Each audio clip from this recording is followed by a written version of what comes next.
नमस्कार, मेरा नाम है आदित्य चौहान और आप देख रहे हैं इंडिया न्यूज़ चैनल।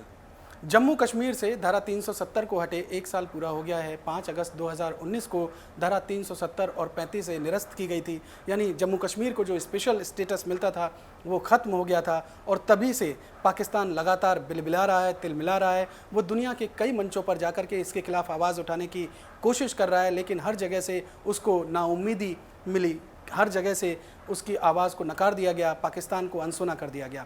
लेकिन अब इस मुद्दे पर पाकिस्तान ने सऊदी अरेबिया को धमकाने की कोशिश की है। सऊदी अरेबिया ओआईसी को धमकाने की कोशिश की है। ओआईसी का नेतृत्व करता है सऊदी अरेबिया। ओआईसी यानी ऑर्गेनाइजेशन ऑफ इस्लामिक कोऑपरेशन, ये एक इस्लामिक संगठन है और इसमें 57 कंट्रीज शामिल हैं। इसका गठन 1969 में किया गया था और पाकिस्तान खुद इसका फाउंडर मेंबर है। यानी इसमें 40 से ज़्यादा देश ऐसे हैं जो मुस्लिम देश हैं।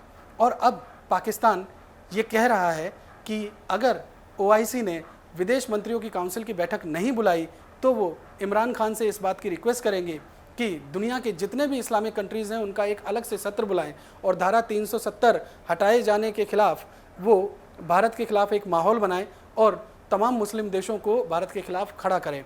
यानी वो चाहते हैं कि सऊदी अरेबिया, जो कि ओआईसी का नेतृत्व करता है, ओआईसी को चलाता है और ओआईसी पर सऊदी अरेबिया समेत कुछ देशों का दबदबा है, तो वो सऊदी अरेबिया को अब धमकी दे रहा है कि अगर आपने ऐसा नहीं किया तो हम मुस्लिम देशों का अलग से सत्र बुलाएंगे।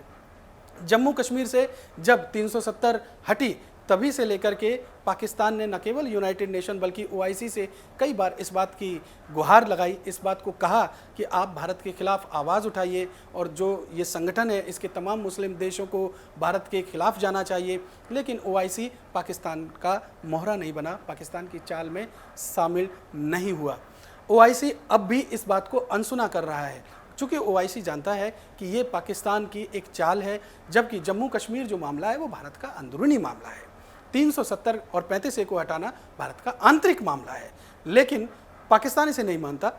लिहाजा जो ओआईसी है उसने पाकिस्तान की अब तक किसी भी बात को नहीं माना है और वो पाकिस्तान की किसी भी चाल में शरीक भी नहीं हुआ है।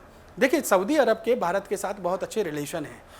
आपको याद होगा 2019 में जब विदेश मंत्रियों की काउंसिल की बैठक हुई थी ओआईसी की, उसमें तत्कालीन विदेश मंत्री सुषमा स्वराज को विशेष अतिथि के तौर पर बुलाया गया था और तब पाकिस्तान को बहुत ज़्यादा मिर्ची लगी थी। पाकिस्तान ने इस सम्मेलन का बहिष्कार कर दिया था। समझिए कि पाकिस्तान इसका फाउंडर मेंबर है और इसमें तमाम सारे देश जो है वो इस्लामिक कंट्रीज़ हैं और उसमें विशेष अतिथि के तौर पर सुषमा स्वराज को बुलाया गया था, जो अब हमारे बीच नहीं है। उनका निधन हो चुका है, स्वर्गवास हो चुका है और उस वक्त पाकिस्तान को बेहद ज़्यादा ख़राब लगा था, उसने इस सम्मेलन का बहिष्कार कर दिया था। यानी पूरी दुनिया के इस्लामिक कंट्रीज़ इस बात को जानते हैं कि हिंदुस्तान में मुसलमान जितना सुरक्षित है वो शायद दुनिया के किसी भी कोने में नहीं है।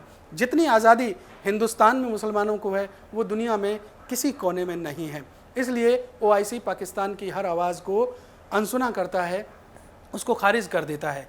पाकिस्तान, अब सोचिए कि पाकिस्तान सऊदी अरब को धमकाने की कोशिश कर रहा है, उसको धमकी दे रहा है। वो धमकी क्यों दे रहा है? जबकि कुछ समय पहले तक हालत ये था कि पाकिस्तान सऊदी अरब की खैरात पर पल रहा था। यानी पाकिस्तान एक कंगाल देश है, उसके हाथ में कटोरा है, उसके पास आर्थिक हालत उसकी बेहद ख़राब है और सऊदी अरब उसको लगातार सपोर्ट कर रहा था, उसको धन दे रहा था, उसकी मदद कर रहा था। लेकिन पिछले कुछ समय से अब चाइना उसका नया पैरोकारी हो गया है। चाइना की गोद में खेल रहा है पाकिस्तान और चाइना उसको लगातार आर्थिक मदद भी उपलब्ध कर रहा है। जब से पाकिस्तान को चाइना जैसा सहयोगी देश मिला तब से उसने सऊदी अरब को थोड़ा सा पीछे कर दिया है। यानी अब पाकिस्तान की हैसियत ये हो गई है कि वो सऊदी अरब को धमकाने की कोशिश कर रहा है। और देखिए, इस धमकी के मायने भी समझिए। एक पुरानी कहावत है कि क्षमा शोभती उस भुजंग को जिसके पास गरल हो, वह क्या जो दंतहीन विषरहित विनीत सरल हो। यानी अगर कोई जहरीला सांप जिसके मोटे मोटे दांत हों, जिसके अंदर बेहद जानलेवा जहर हो, अगर वो किसी को कहे कि जा मैं तुझे नहीं डसता, मैं तुझे छोड़ता हूँ, तुझे जीवन दान देता हूँ, तो वो बात समझ में आती है। लेकिन ऐसा सांप जिसके ना दांत हो ना जिसके अंदर जहर हो, जो खुद अपनी हालत बचाने में, अपने आप को पाल पाने में मुश्किल आ रही हो, जिसको वो कहे कि जा मैंने तुझे छोड़ दिया, तो इस बात के कोई मायने नहीं है। पाकिस्तान की हालत बिल्कुल वैसी है और वो किसे धमकाने की कोशिश कर रहा है? सऊदी अरब की। सऊदी अरब और पाकिस्तान में कितना बड़ा डिफरेंस है ये पूरी दुनिया जानती है, लेकिन पाकिस्तान की चूंकि आदत है, पाकिस्तान का डीएनए है कि वो गीदड़ भभकी देता है, वो धमकाता है, लेकिन अंदर से वो बेहद खोखला है। इस बात को दुनिया जानती है। सोचिए कि पाकिस्तान को इस बात की बड़ी फिक्र है कि कश्मीर के मुसलमानों के साथ ठीक नहीं हो रहा, लेकिन क्या पाकिस्तान ने चीन के अंदर रह रहे उइगर मुसलमानों की फिक्र की? शिनजियांग प्रांत में जो उइगर मुसलमान रहते हैं उनकी हालत कितनी ख़राब है। शायद इस हालत में मुसलमान पूरी दुनिया में कहीं नहीं रह रहे होंगे जितनी दुर्दशा उनकी चाइना के शिनजियांग प्रांत में है। उइगर मुसलमानों के मुद्दे पर पाकिस्तान के लब सी जाते हैं, उसके होठों पे ताला लग जाता है, क्योंकि चाइना के खिलाफ बोलने की उसकी हिम्मत नहीं है, उसकी हैसियत नहीं है।